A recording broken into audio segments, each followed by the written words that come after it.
Uh-huh. Action. Good morning, viewers. Thank you very much. Welcome to Punchline Africa Television. We are broadcasting live from Mombasa today, having come back from The Hague, listening to the ICC cases. I am in Mombasa at the moment, right on the ground. And back in the studios in Nairobi, Miriam Ogutu. Good morning, madam. Good morning to you. Good morning to our viewers. Good afternoon, good evening, depending on where they're tuned in today. Thank you very much, Douglas Kirimi, across in Meru, in the mountains of Mount Kenya. Good morning in Mount Kenya, in Abedeas, in Meru, the Mount Kenya East. Good morning, Douglas. A very good morning to you, Dr. David Matsanga. A very good morning to you, Miriam Ogutu, to our crew at our headquarters, my friend Sean Songa, and also to our friends across the world. Good morning, good afternoon, and good evening, depending on where they're watching us from. And thank you for having me on the show, Dr. David Matsanga. It's a pleasure. Thank you very much, my comrades. And across in the CBD, Nairobi, none other than Daniel Wesonga. Good morning. Yes, a very, very good morning to you, Dr. Matsanga David, in Mombasa. Good morning to my colleague, Miriam Ogutu. Good morning to my good brother, Douglas Kirimi Bundi in Meru. Our viewers here in Kenya, Africa, and the rest of the globe. It is my pleasure to be on the diplomatic leaks this particular morning. Yeah, thank you very much, viewers. I was trying to get settled so that I can begin talking nicely. Thank you very much, viewers.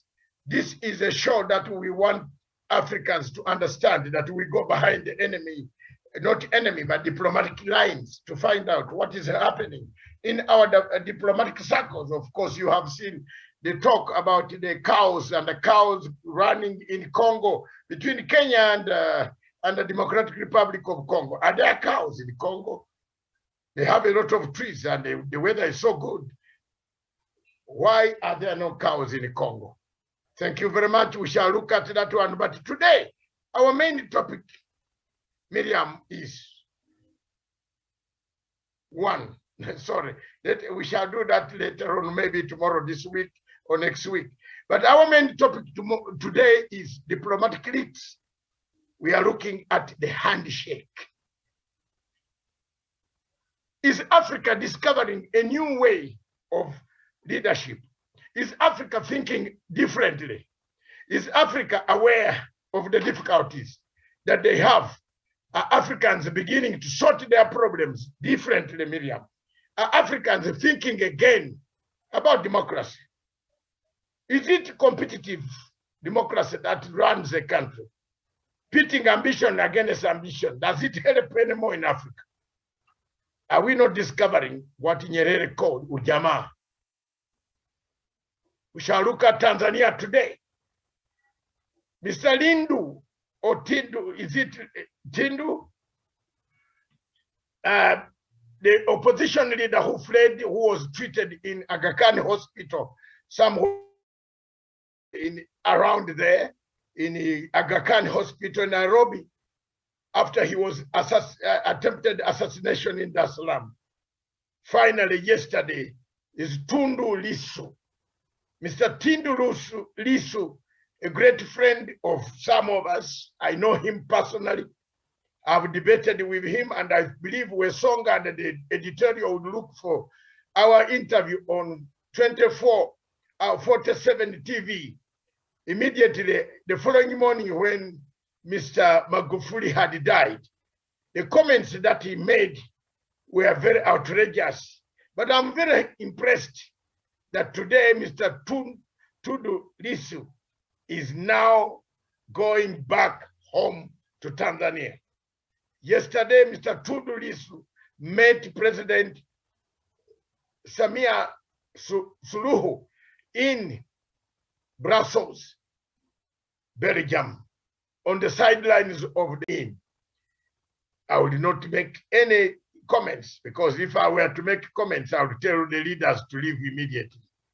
But I want to thank Denmark for accepting and supporting my participation in that conference. But let me come back to the topic of the day. is the handshake moving across Africa. African governments realizing that the only way that you can develop your country is through the handshake. There's no other way that you can develop your country when you don't have the handshake. The handshake seems to be the only alternative left for the people of Africa. Because we have not understood democracy. We don't understand elections. How many Africans understand elections? How many Africans want elections? How many Africans who know the value of elections? Apart from saying we want elections, we want to elect a leader. Do you know what it means to be democratic? Those are the questions that many Africans are going to see after almost all the opposition is going to go back and say, for the sake of my country, let's work together. What time shall we reach? When shall we reach there? Those are the questions that I want to raise here briefly. Back to you, Miriam, across in Nairobi for background notes, which you might yourself, because you told me the difficulties of yesterday, which you might yourself might have picked on this subject. But meanwhile, the editors in the engineering editors room, please bring us the pictures of Madame Suluhu, Samia Suluhu meeting Mr. Tundu Lissu, and their meeting and their talks with their team. Thank you. Back to you, Miriam. All right, indeed, a very good morning, and thank you for that opening. Now, President Samia Suluhu and leading opposition figure Tundu Lissu had brief discussions yesterday in Brussels, in Belgium. According to a statement issued by Director of Presidential Communications Zukuru Yunus on Wednesday, the discussions are brief, focused on pertinent issues. And he's quoted as saying that during their talks, the two discussed various issues of interest to the welfare of the United Republic of Tanzania. I read part of that statement. And Lissu, who is the vice chairman of opposition political party Chadema, had made prior requests to meet the head of state, who is also the chairperson of the ruling party CCM. Tundu Lissu had issued a set of standards, demands to be met before he sets foot back into the country, indicating an existing mistrust with the government. Lissu demanded the government's assurance of his security, the release of political prisoners jailed during Magufuli's time, and the return of the car he was riding in when gunmen sprayed it with 16 bullets in Dodoma in 2017. Lissu survived an attempt on his life, recovering in hospitals in Kenya and Belgium for months. The police have never arrested or prosecuted anyone relating to the incident. He returned to Tanzania in 2020 to run for the president, but was met with frequent bans on his rallies and arrests of party members and followers. He rejected results and declared Magufuli winner. That declared Magufuli, the late Magufuli, winner by 84.3% of the vote, the highest since Tanzania began multi-party democracy in 1995. And after that, he flew out of the country. So that is just a bit of a background information on why perhaps this meeting with President Samia Hassan and this opposition leader could be important in terms of fostering peace and inclusivity and also tolerance in the Tanzanian politics. Doc, back to you. All right, so maybe I'll just go to Douglas Kirimi. We've seen and we've been looking, and Doc, are you back? Yes, I'm back. Okay, yeah. Yeah, thank you very much, Miriam, for that quick and precise interview, analysis. This background you have given us gives us a way to talk. Which way do we want Africa to go? A few days ago, Douglas Kirimi, we were talking about what can Africa do. You and I have had time to discuss elections, very possible in Africa. Does Africa know what elections are? Or we are imposed on something that we don't know? Douglas.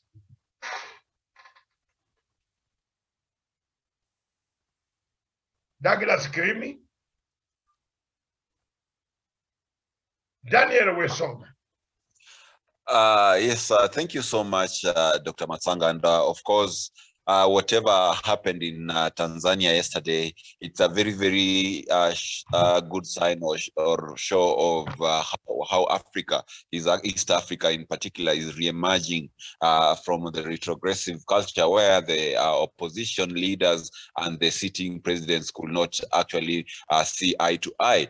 And it all began here in Kenya, where we had the handshake between President Uhuru Kenyatta and the former Prime Minister Raila Odinga. And soon that was carried over to South Sudan, and then later on even in Ethiopia, the ongoing Tigray conflict was actually able to be tuned down through the silent diplomacy of President Uhuru Kenyatta, who has been going to Ethiopia behind the scenes to try and broker some truce between the TPLF and Dr. Abiy Ahmed. And therefore, also in Tanzania, you remember when Dr. Samia Suluhu ascended to power after the untimely demise of the late Dr. John Pombe Magufuli.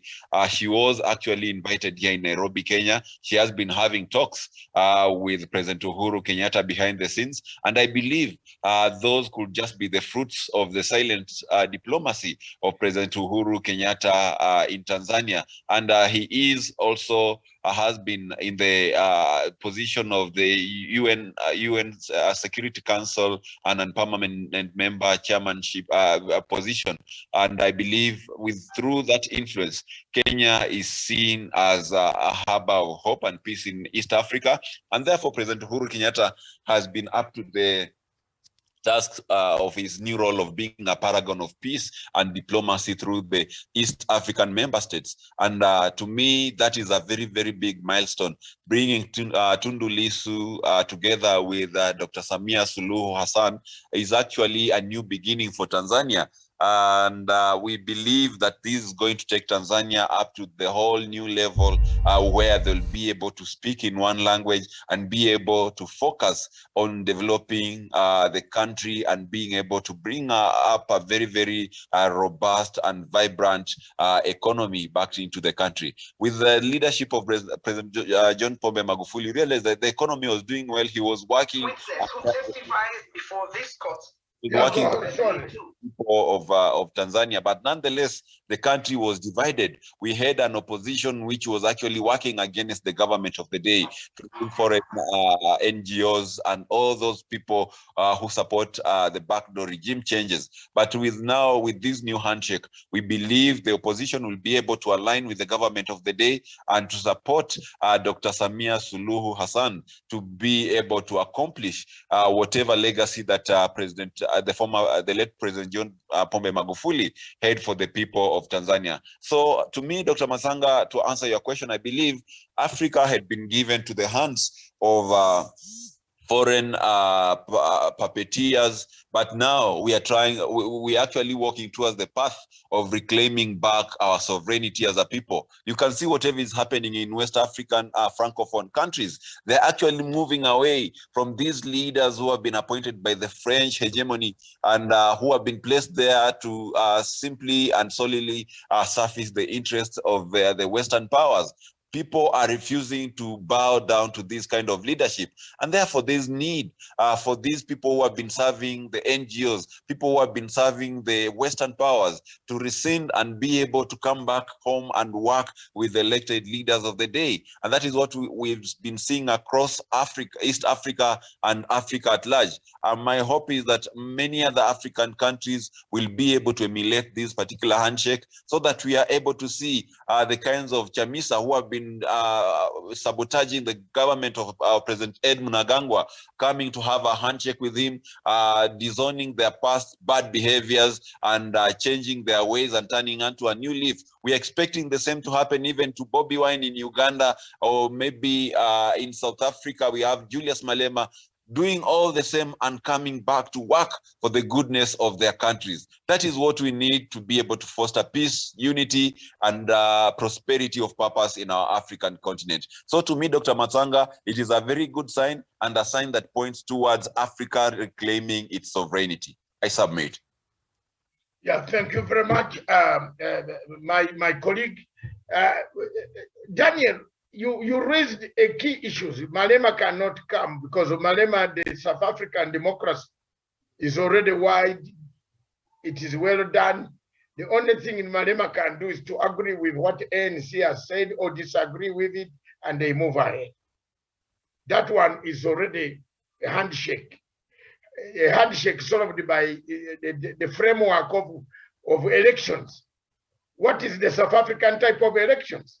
The model of elections and the framework, the basic electoral system of South Africa gives you a handshake straight away. The winning the party that has more seats in the parliament in South Africa forms government. So you don't need a handshake in South Africa at all. You need maybe, I don't know whether you, I am making a controversial statement here. I don't know whether you need a handshake in South Africa where the other party remained to criticize positively, while the bigger party makes progress. But in other places, like in our country, Uganda, we need a handshake. That handshake is very important. Yes. Sorry, I think South Africa, with the handshake that Nelson Mandela had during that time, it just took them to a certain level. But when we look at South Africa and where it is, and I think their electoral process is good. When you compare it with the rest of electoral processes in Africa, I think the South African one, proportional representation and how they do that, I think that's perfect. It's working for them, and we've said here on this platform, and we keep repeating, maybe we need to go to South Africa, study and see if that is something that could work here in the country, because we know how we do have problem when it comes to our electoral process and how that works out for us. Having said that, I was watching a video yesterday that was forwarded to me by one of my colleagues there on some statements Julius Malema made. I don't know whether he was in court or it was, I don't know what kind of setting was that. It was in court. It was in court, yes. Yeah. And he was trying to say how these white people, they're just, you know, they're just visitors. They're not supposed to stay here. So you realize, and this is the thinking of the majority of Black South Africans, because of the history of apartheid and how that affected them, and how the presence of these people who he says are, you know, they're not Africans. And he said when it's an African who had come there, that is not a visitor. That is just like you're coming from one bedroom and I was in the other bedroom. He was trying to explain. So if it's another African, then they're not visitors. That is home for them. But we know how that has played out when you see these, you know, xenophobic attacks that have been happening in South Africa every now and then. So that handshake that happened, it took South Africa to a certain level. But I think there should be another handshake perhaps that will bring the community of South Africa together to take them to where the next level, where everybody will not be walking around feeling that, why is this person still in my country? So I think South Africa needs a healing process, a handshake that will truly and comprehensively address the issues that are plaguing South Africa today. And one part of the population still feels we are where we are because of that other population who they still feel is privileged, they still feel hold the majority of anything development in that country. So yes, perhaps a handshake is very viable in South Africa. Otherwise, we will still continue seeing these ugly scenes we keep seeing replaying there in South Africa. So they do need another kind of handshake in that country. Things are not well. A kind of handshake, yes, where opposition is in the parliament, medium, is the kind of I think the kind of South African need is the peace and the reconciliation. The reconciliation part is not there.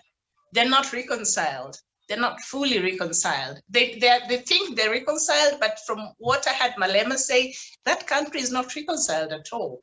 They need healing and they need a handshake of a different kind, you know. Within the community of the larger South Africa, they need that. Miriam, thank you very much for that. But I think there are types of reconciliation. Mm-hmm. The type of reconciliation that we find in Colombia, for example. The first type of reconciliation that we saw in South Africa, Truth and the Reconciliation Commission, where people who killed came up and said, I killed.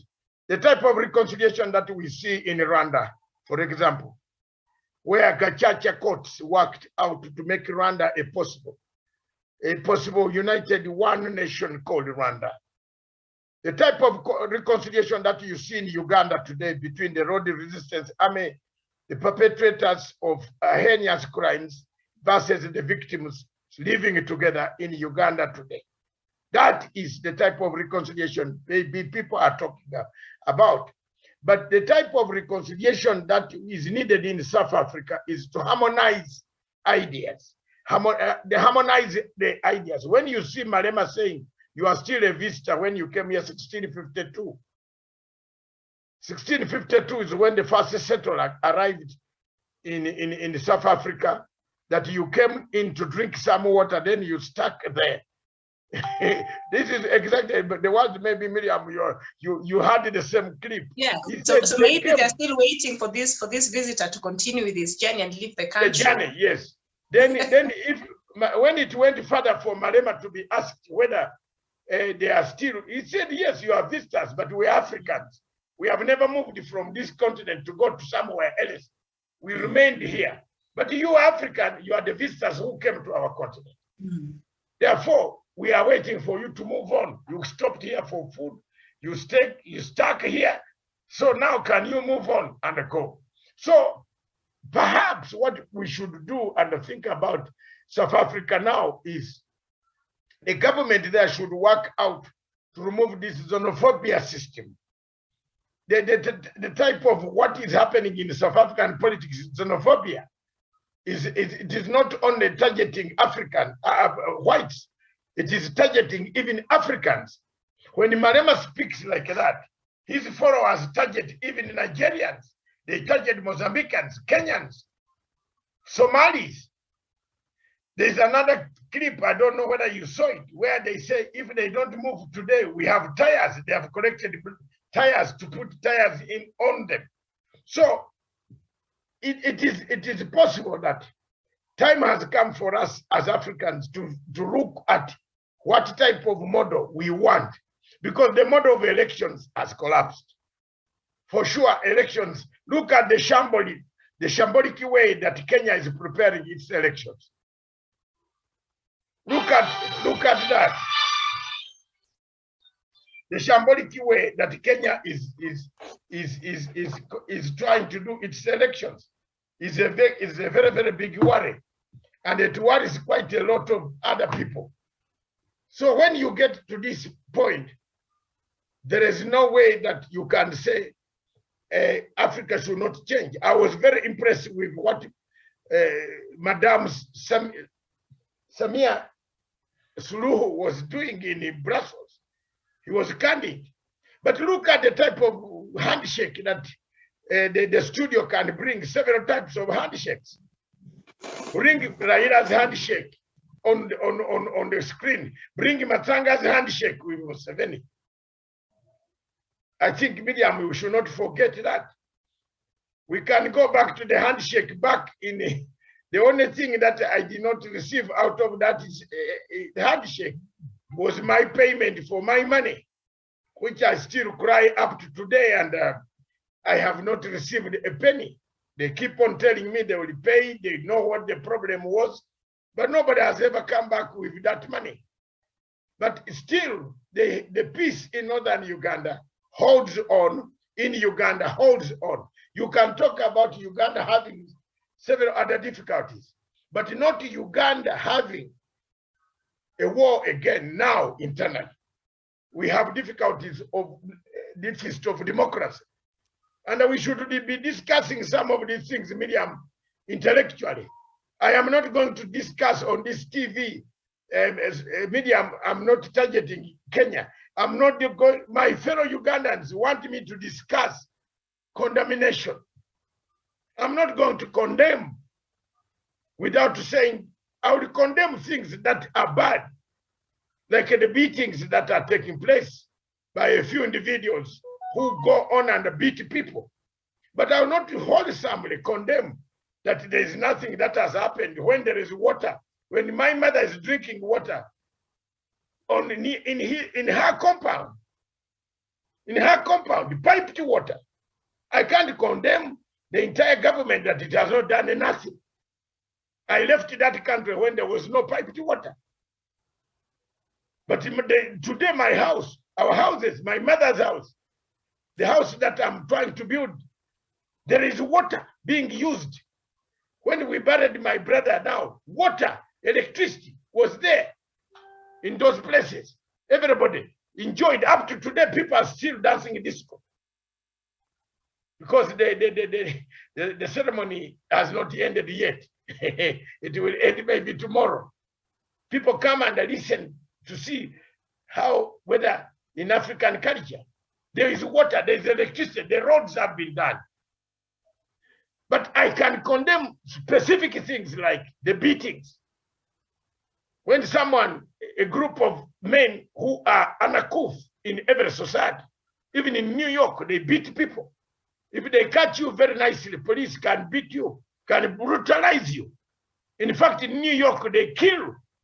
You saw a policeman stepping on a black guy until he died. But this is a democracy that has lived 250 years.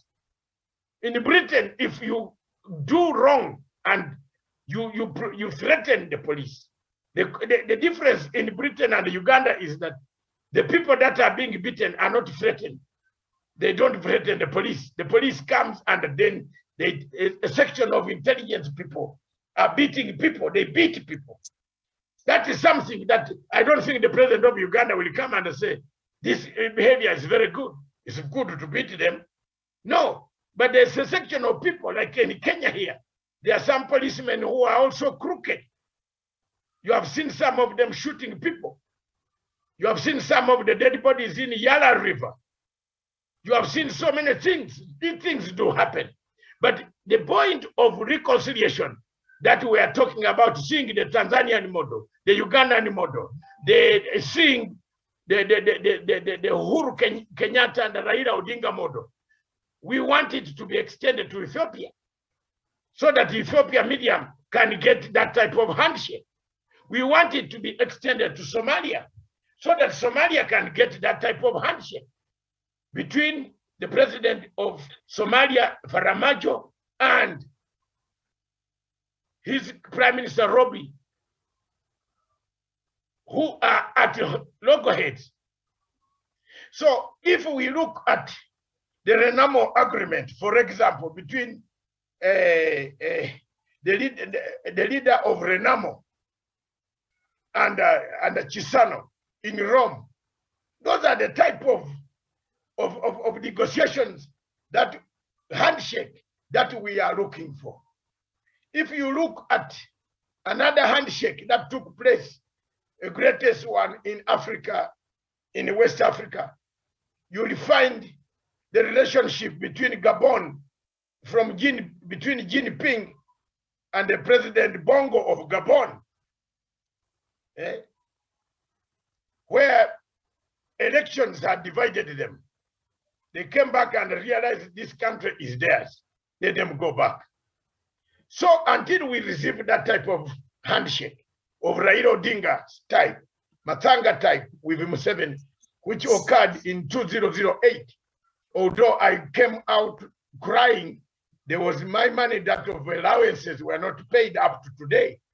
And I hope I will cry until I cry when the president himself will have to carry this money and give me, because it was not money to be demanded. It was a clear-cut money. Allowances done. European Union wanted to pay. President Museveni said he will pay. He never paid. And when he comes, I hear stories of him telling people different stories. I am not against his government, but the handshake that I did, Miriam, I don't know whether your studio is showing that handshake. The handshake I did, it still stands. And it's still standing today. When I shook the hands in front of Chisano, President Kikwete Chisano, Riek Machar, and others, and several diplomats of European Union, Britain, they were there. And they said, have a handshake. You can't go out of a meeting where you have agreed and you go without a handshake. I did that handshake, and I came out and addressed a press conference why I had taken that stand of a handshake. because Uganda needed peace. I needed my people of North, and I needed my people of Northern Uganda to have peace. I needed them to return home and have dignity, Miriam. There was no dignity. They were in concentration camps. And someone had to speak for them to have that peace. I am happy that that peace took place, and today is still holding. It has never gone away. And that's the type of life that some of us are looking for. So when Tanzania moves towards that type of life, I'm very impressed that Tundu Lissu has decided. And he laid his grounds very clear, 7 of them. One of them is to be paid his money also again.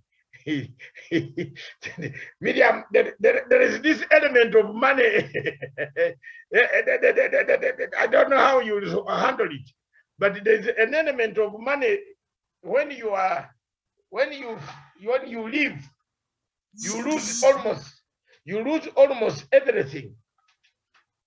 And that element of money is happening in every discussion that you handshake that you will see.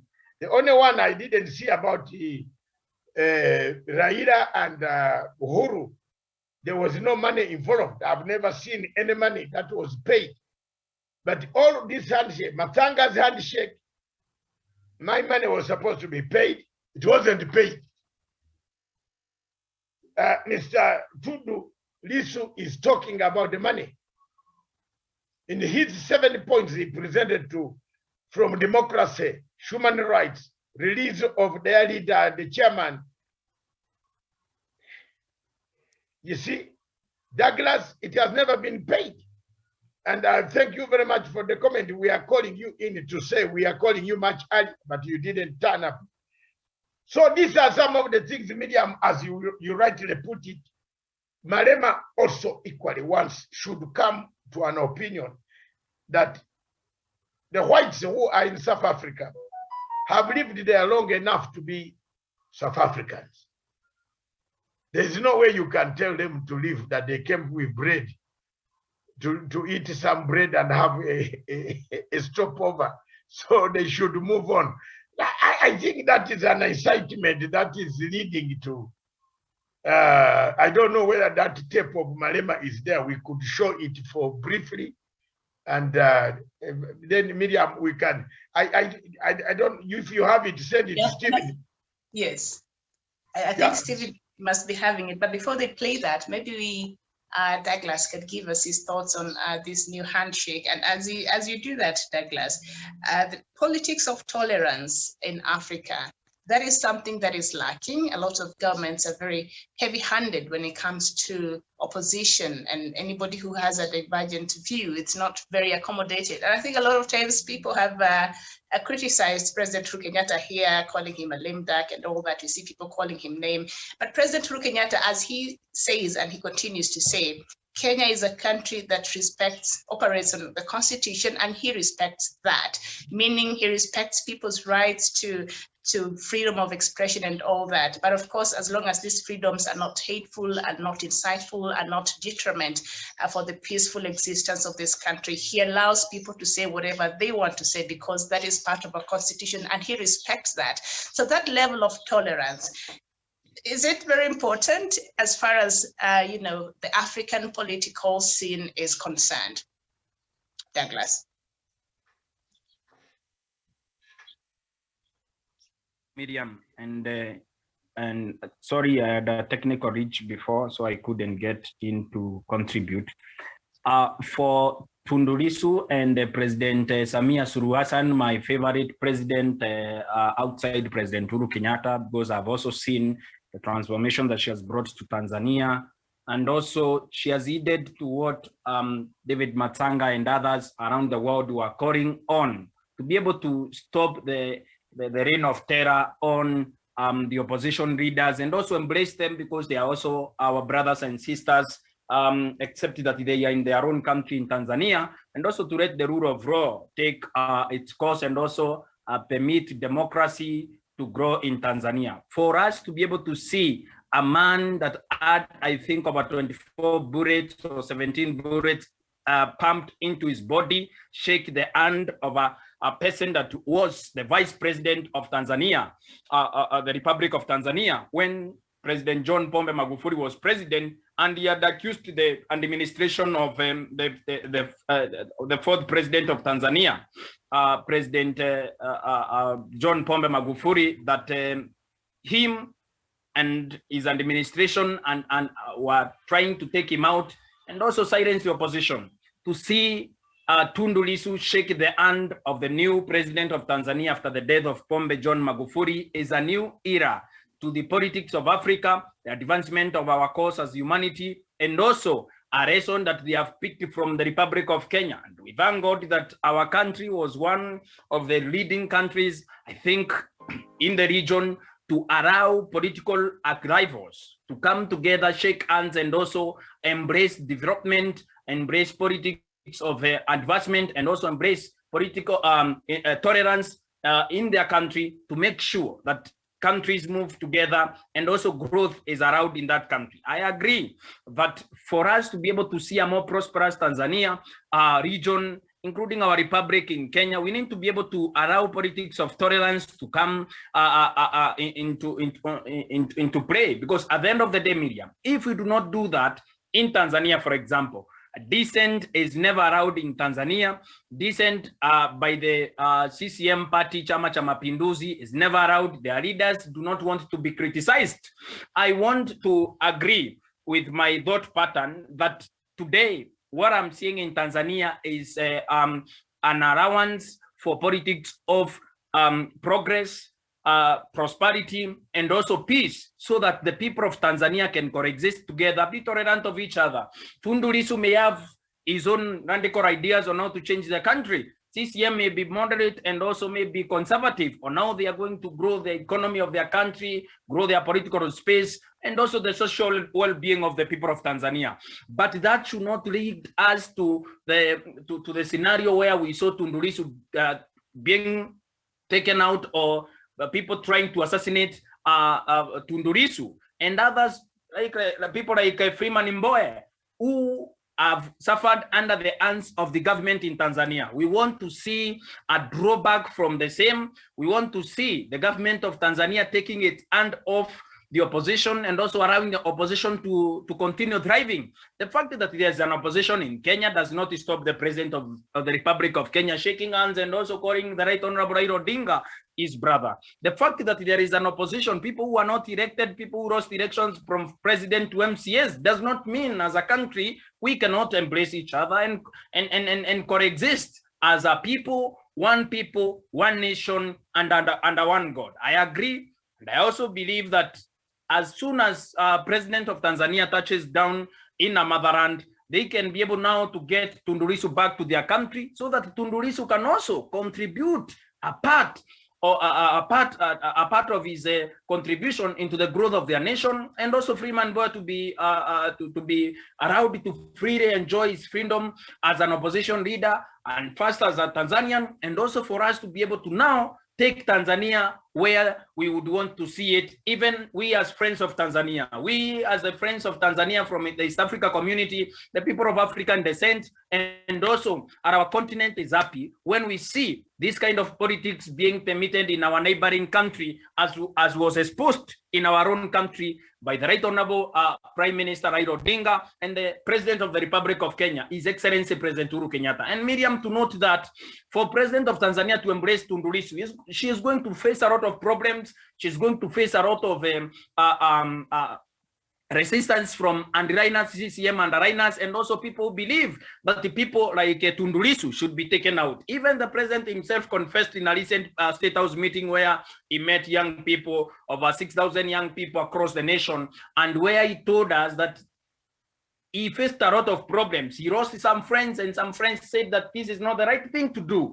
You are the man of the moment. You need to consolidate power to yourself. You need to not allow anyone come near the seat of power. But we have seen the Right Honorable Raila Odinga help the president grow this economy, call off the protest in the streets that were called that were nicknamed the Tear Gas Monday. And also we have seen this country grow in leaps in terms of development. And also we have seen corruption take a nosedive, because Miriam, at the end of the day, what we saw the president and the Right Honorable Raila Odinga coming together and achieving at Uhuru Gardens today, which is now a National Heroes Museum that has been turned into a very beautiful National Heroes Museum, and a very nice monument for people that have lost their lives in the course of liberating this country. And we are very happy and we agree, and also we hope that President of Tanzania has the best intentions, and also Tundu Lissu, the leader of opposition,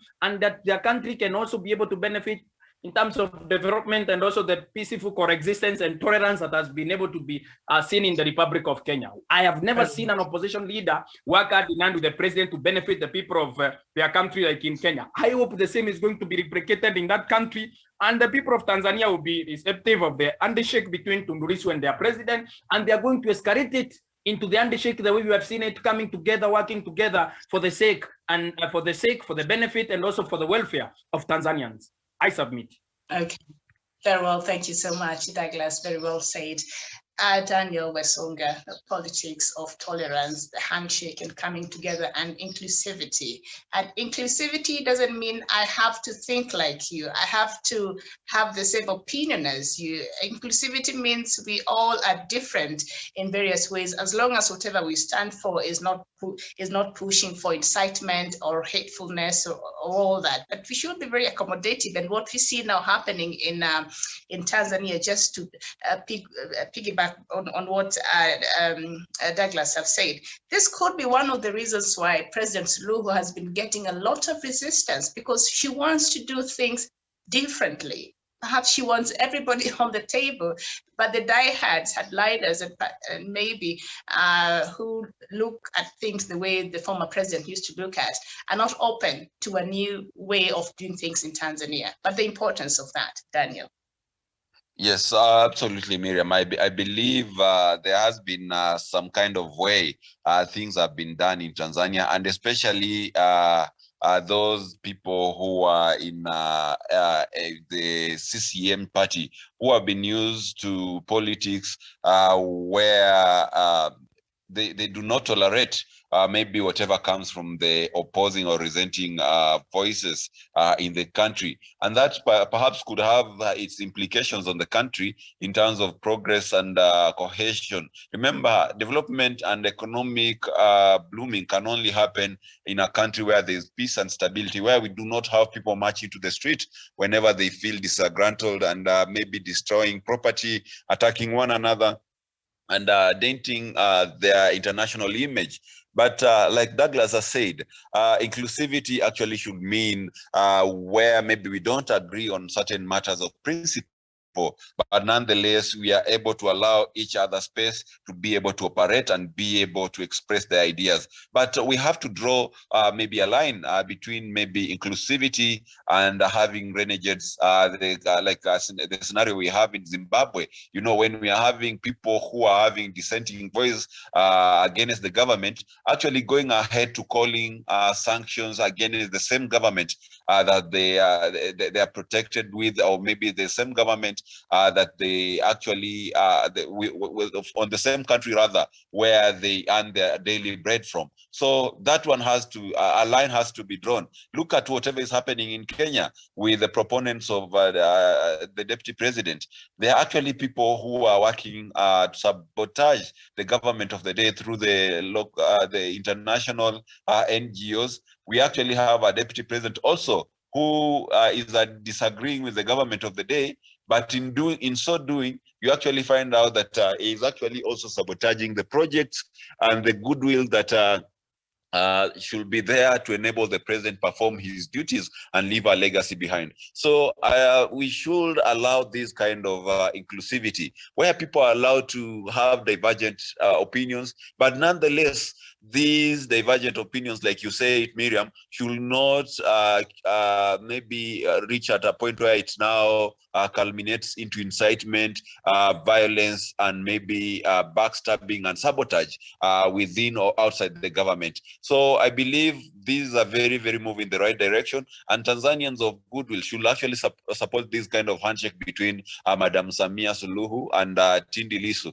provided that the Chadema party and its proponents will not go to an extent of doing what Nelson Chamisa is doing in Zimbabwe, going against their country and actually disrespecting the institution of the presidency, which is a symbol of national unity, like we are seeing here in Kenya. So let us have inclusivity, but also let them also know that to whom much is given, much is expected. And therefore, with every right that is given to people to express their own views, conduct their own political activities, they expect that also they do that with a much respect and responsibility. Because even in the Kenyan constitution or any constitution world over, Miriam, every right comes with an equal responsibility. So once we have such a dynamic balance between rights and responsibilities, then we shall be able to have a fully fledged inclusivity in terms of governance across Africa. But nonetheless, this is a step worth being commended, and it's a part on both Madam Samia Suluhu Hassan and Dr. Tundu Lissu for coming together and showing Tanzanians that they stand for a much bigger picture, more than their own personal maybe differences or maybe personal pursuits. I submit, Miriam. Okay, thank you. Doc, back to you as we end the show. Doctor, as we end the show. Yes, thank you very much, Miriam. I was looking for some material, but... What happened to your video? We can't see you. Yes, now here we are. I was looking for some material, but it is not coming easy. Let me make it very clear that one, there is a tendency of handshake. And I can see my friend Otto, Manesse Otto, saying, Miriam, we have taken long without doing something on South Sudan. I said tomorrow we do something about South Sudan that will be. But let's see, before I conclude, let's see what Marema was talking about. The video is ready.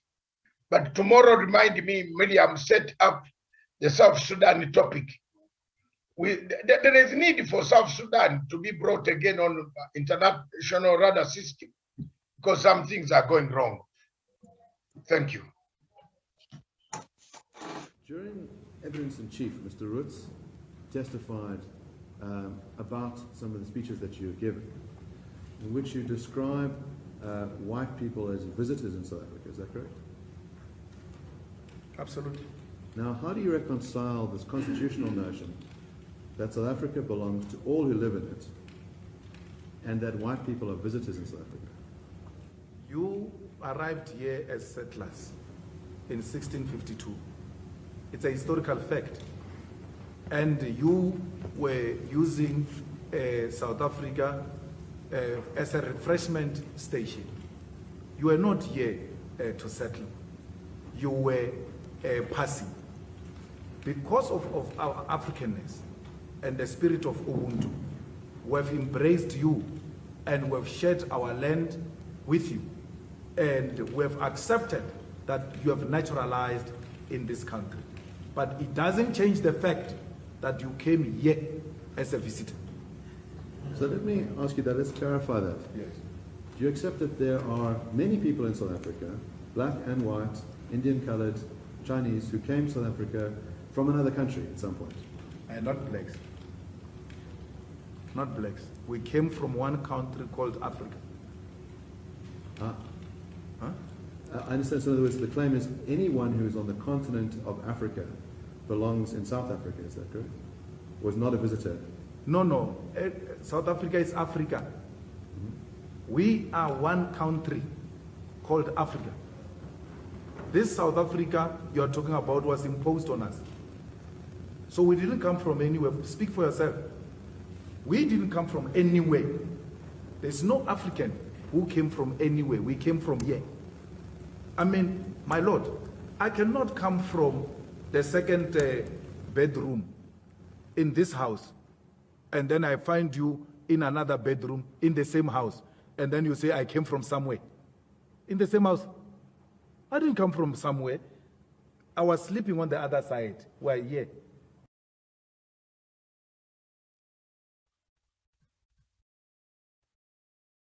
Thank you. Go ahead. Yeah, sorry. Thank you very much, Miriam. You can hear for yourselves what it means. Is there reconciliation in Africa? Can we reconcile?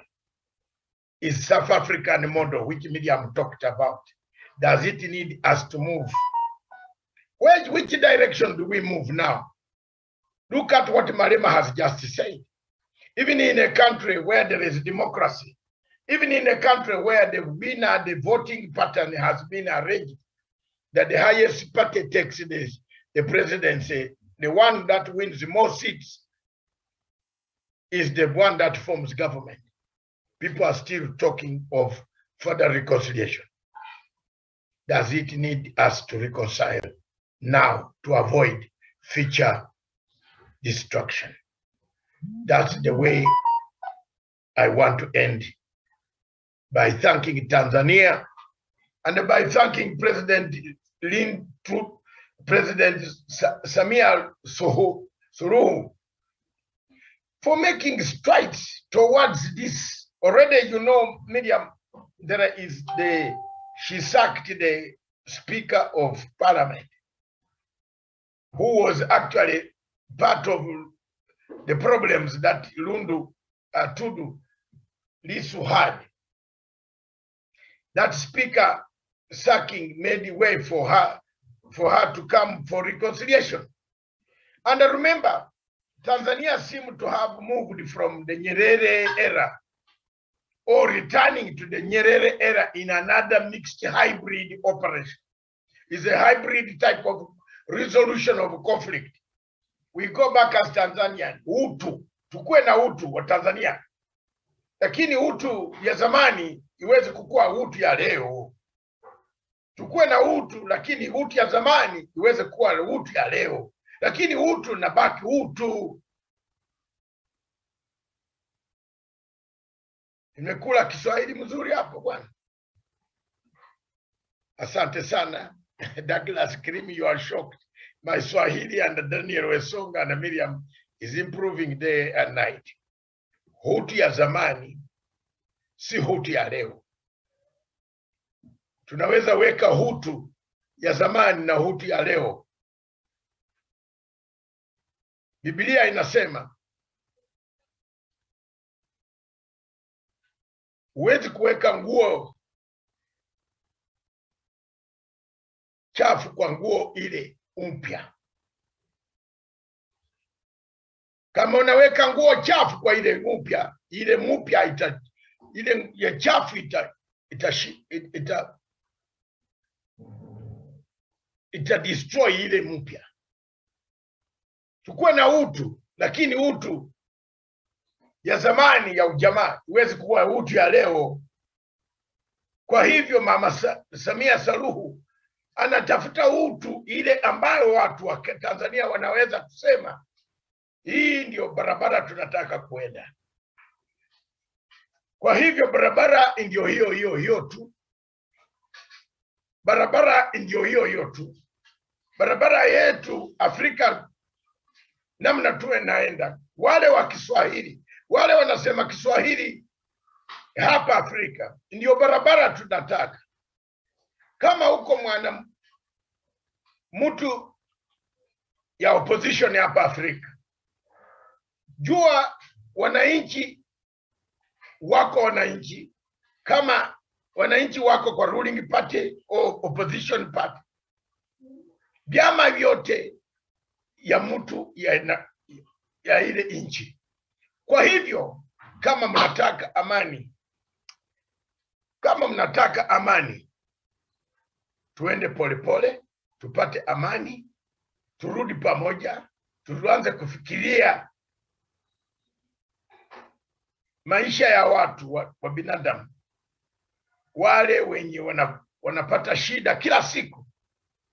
Kwa hivyo mimi kama mtu mwenye alikuwa Tanzania makati ya 78 kidogo, najua desturi ya watu ya Tanzania, wanapenda amani.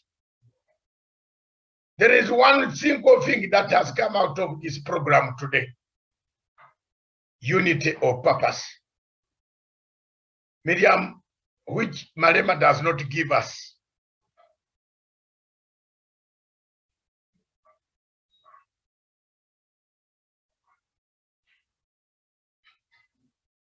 Nguo chafu itachafua ile nguo safi.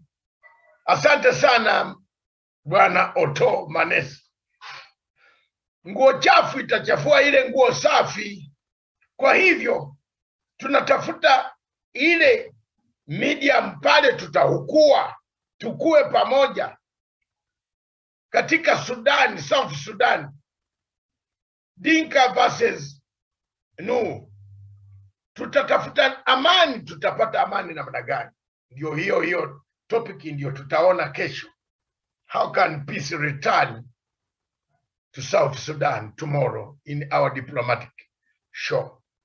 Thank you very much, viewers. Thank you, Miriam. Thank you, Daniel. Thank you, Douglas. Let's move on. Let's take a break of 1 minute or 2 minutes. Then I come with an opinion. Then we leave. I am told that the wires of ICC are about to open. So let's use this 15 minutes. And I will give my opinion on the topic that we have, my opinion on the ICC case at the moment. Thank you.